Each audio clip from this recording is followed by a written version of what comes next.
Celebration of Hope. We have a live view right now overlooking Roswell Park Comprehensive Cancer Center, where the ceremonies are kicking off for this weekend's Ride for Roswell, and that is where we begin this afternoon. Riders, volunteers, and supporters are coming together this weekend to join in the fight against cancer. The annual ride is tomorrow, but over the next 2.5 hours, we will bring you live team coverage on everything leading up to the main event.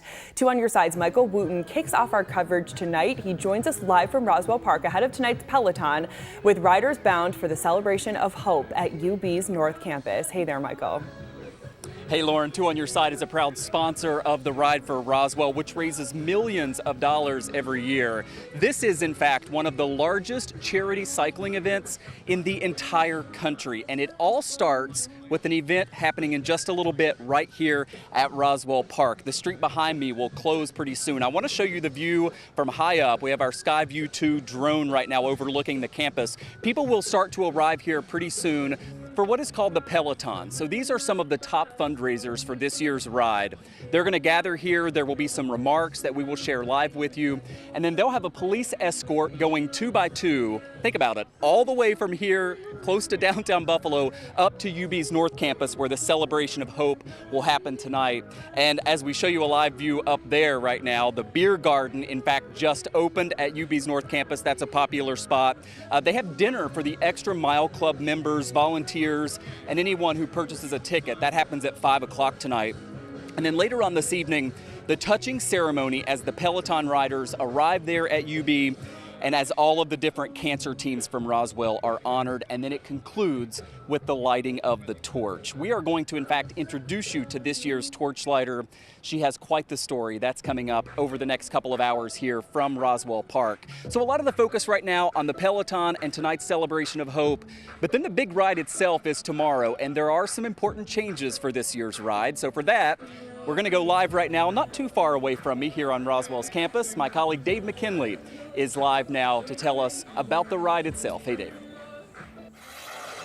Hey there, Michael. And as you noted, there are some important changes to note this year in terms of where the routes start and where they finish and where all the activity surrounding the ride is going to be centered. As you know, in the past, these activities have been clustered around the arts and athletics side, more or less the eastern end of the UB North Campus. This year, all that activity has been shifted to the north side, near Audubon Parkway and Hamilton Road. They've been working on the setup for all this for about 8 days now. Organizers tell us that this all allows for more space for some new activities, like the Bring Your Own Tent area, the Kids Zone, and a vendor's village. The 9 different routes of the ride, covering anywhere from 5 to 100 miles, will all end up here. This includes the return this year of the popular Canada route.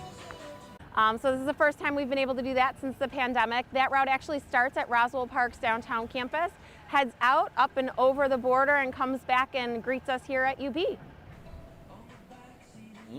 She believes one of the most inspirational things for riders will be this: the names of cancer survivors who are part of the event written on the pavement on the road leading to the finish. A final bit of inspiration, if you will, on the final leg of a journey to let these riders know just who they are riding for. Again, in total, almost 8,000 riders in the Ride for Roswell this year, supported by about 2,000 volunteers. Michael?